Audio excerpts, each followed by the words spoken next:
Ever since I decided to preach on this passage from the lectionary, which was a few weeks ago, I've been having an argument with Jesus over this passage.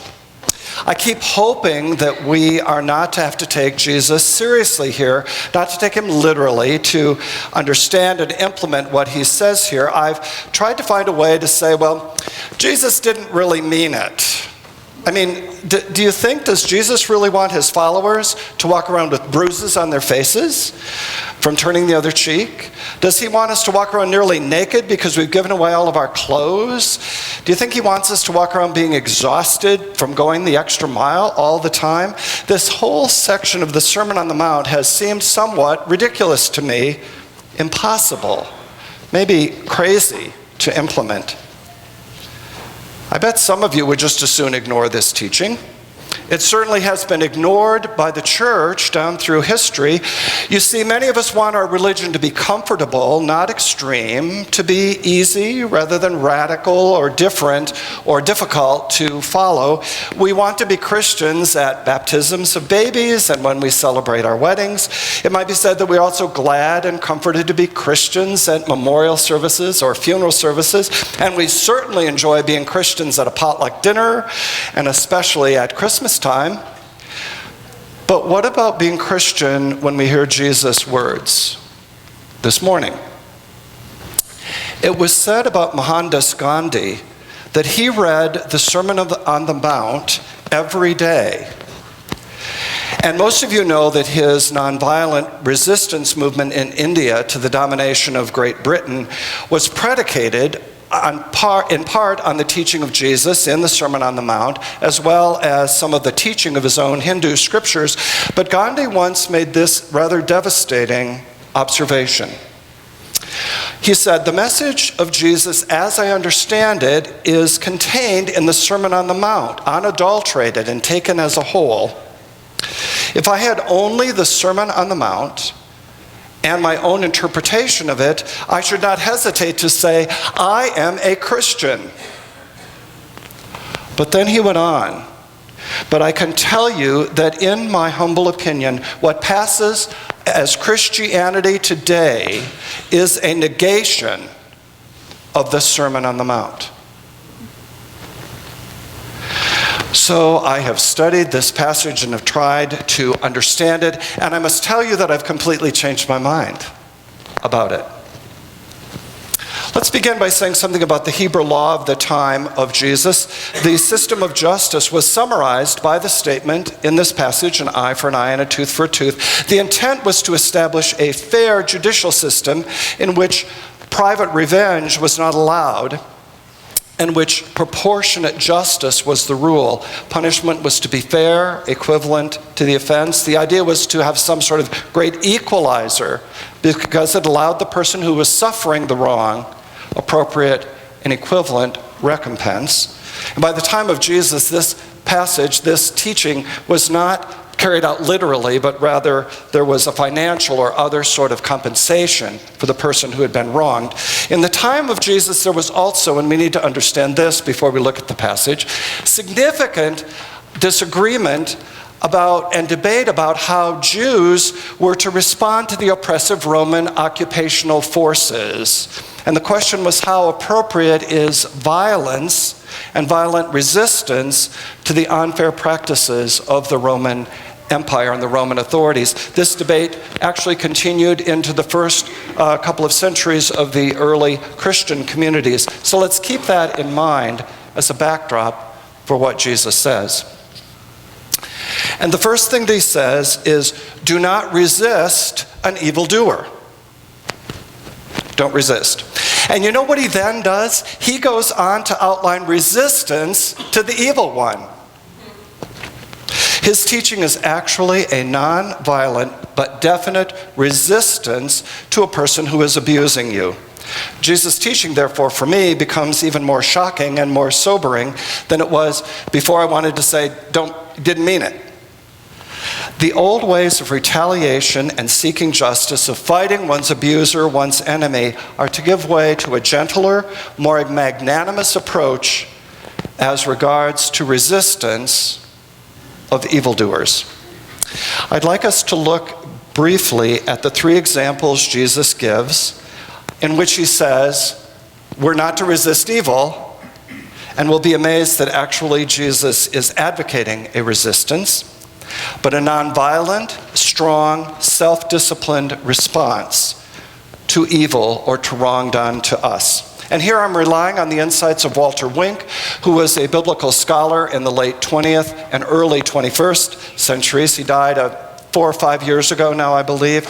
He has two seminal works. One was entitled Jesus and Nonviolence, and the other was entitled Theology for a New Millennium. Both would be worth your while picking up and reading. So Jesus says, first of all, he says, turn the other cheek. If anyone strikes you on the right cheek, turn the other one.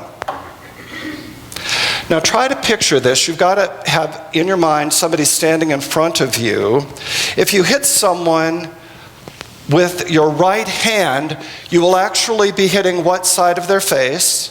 The left side of their face. So, and you don't ever strike someone with your left hand, by the way. So how does one strike a person on the right cheek? You backhand them. And that slaps them on their right cheek. So Jesus has in mind the rather debilitating, humiliating act of someone backhanding an inferior person. It's an insult. The backhand was administered to someone who was not an equal but was an inferior. So it was a master who would backhand a slave, or a husband would backhand his wife, or the parents would backhand their children, or Romans would give backhand to the Jews. It was a way of demeaning a person and forcing them back into an attitude of obedience. So Jesus' audience was likely filled with people who were being mistreated in this way, or who had observed someone being mistreated this way by the Roman authorities. And he says, don't resist evil. But then he says, if anyone strikes you on your right cheek, turn your left cheek toward the person. And what happens in that activity? The oppressor can no longer backhand the other cheek. The one who's being abused by turning the other cheek is saying, in essence, I am no longer willing to let you abuse me. I'm a human being just like you. I won't take it anymore. I will not allow you to humiliate me anymore. A non-violent resistance. And then he says that you're to strip nearly naked. Jesus says, if someone goes to sue you, by the way, the situation is a debtor's court in which a rich person is suing a poor person and taking their land and their possessions, and even including asking for their cloak, their outer garment. And Jesus says, if someone sues you for your cloak, give them the undergarments as well. It's translated, give them the coat in our Bible, but it's the undergarments. So Jesus says, if someone wants to take your outer garments, give them your inner garments as well. Strip almost naked in giving back to someone who is suing you. In this way, you see, what happens in that court scene is that the person who's being oppressed takes charge of the situation. You want my cloak? I'm going to give you all my clothes. By the way, in the Hebrew tradition, though nakedness was a social taboo, causing another person's nakedness or looking upon another person's nakedness was more shameful. So the person in court is saying, I'm going to take off all my clothes because you are oppressing me, and that is shaming you. Do you see how it moves the power dynamic? I love it.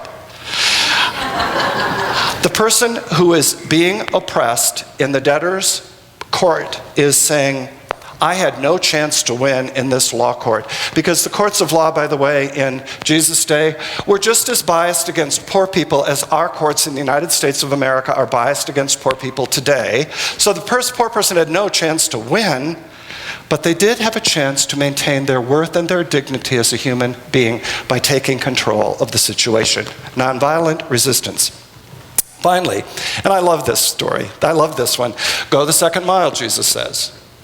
Remember, he said, don't resist evil. And then he's giving examples of ways in which we can non-violently resist an evil one. Jesus says, if anyone, and he has in mind a Roman soldier, forces you to carry his equipment for 1 mile, you go on to a 2nd mile.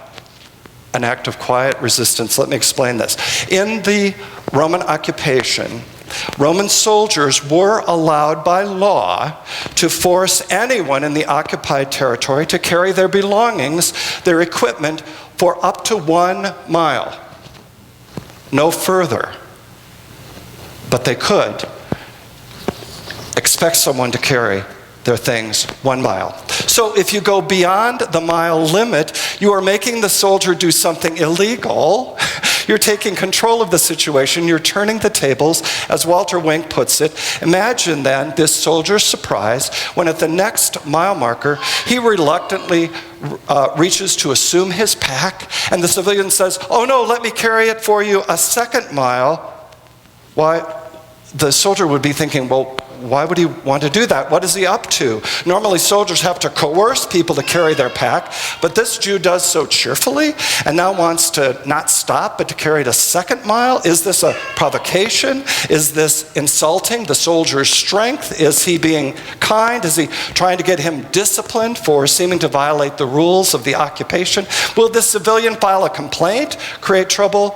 Do you see how the oppressed person has captured the initiative in this situation? The oppressed person has taken back power by making a predictable situation rather chaotic.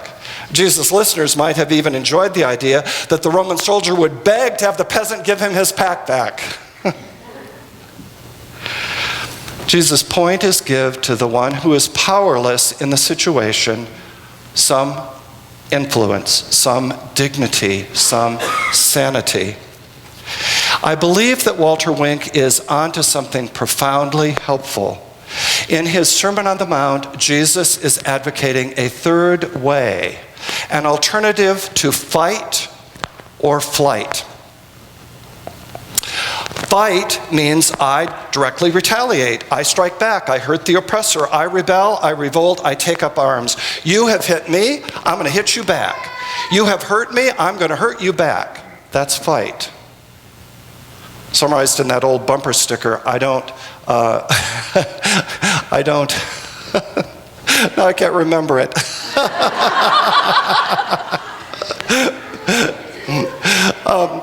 It ends with, I get even. I don't get mad, I get even. Thank you. That's fight. I get even. Flight means I submit. I am passive. I withdraw. I give up. I surrender. I acquiesce. I allow the abuse to happen without resisting. And Jesus' 3rd way involves nonviolent resistance. Seizing the moral high ground. As our former First Lady once said, when they go low, we go high. Find a creative alternative to violence. Assert your humanity while accepting and respecting the dignity and the humanity of someone who is hurting you. Expose the injustice of the system, stand your ground, refuse to submit, be willing to suffer rather than to retaliate, and in some cases, to undergo and accept the penalty of breaking laws which are unjust. Jesus' idea is to break the cycle of violence, to stop the abuse. As one writer put it, break the cycle with your estranged brother or sister, break the cycle with your spouse or your child, break the cycle of violence with the person who is at work or your neighbor who has hurt you, and ask God to help you to be different. We're called to be like Jesus, who resisted evil perpetrated against him by maintaining his dignity, even in the face of violence. On the cross, you may remember, he said, "Father, forgive them, because they don't know what they are doing." And I think this teaching can only be lived when the Spirit of Jesus is in you and me. The very presence and love of God are in us, manifested through us. When God lives and loves through us, then we can begin to live in this nonviolent way. We can begin to not regard someone as an enemy, but rather as a person who has dignity and worth, no matter how frustrated and mad we are at that other person. We can love somebody even who has hurt us. I love, as you know, the Message version of the Bible, and so I want to read the second half of our scripture lesson this morning in that version. You're familiar with the old written law, love your friend, and its unwritten companion, hate your enemy. But I am challenging you. I'm telling you to love your enemies. Let them bring out the best in you, not the worst. When someone gives you a hard time, respond with the energies of prayer, for then you are working out of your own best true selves, your God-created selves. This is what God does. God gives his best, the sun to warm and the rain to nourish to everybody regardless. The good and the bad, the nice and the nasty. If all you do is love those who are lovable, do you expect a bonus? Anybody can do that. If you simply say hello to those who greet you, do you expect a medal? Any run-of-the-mill sinner can do that. In a word, what I'm saying to you is grow up. You are kingdom subjects. Live like it. Live out your God-created identity.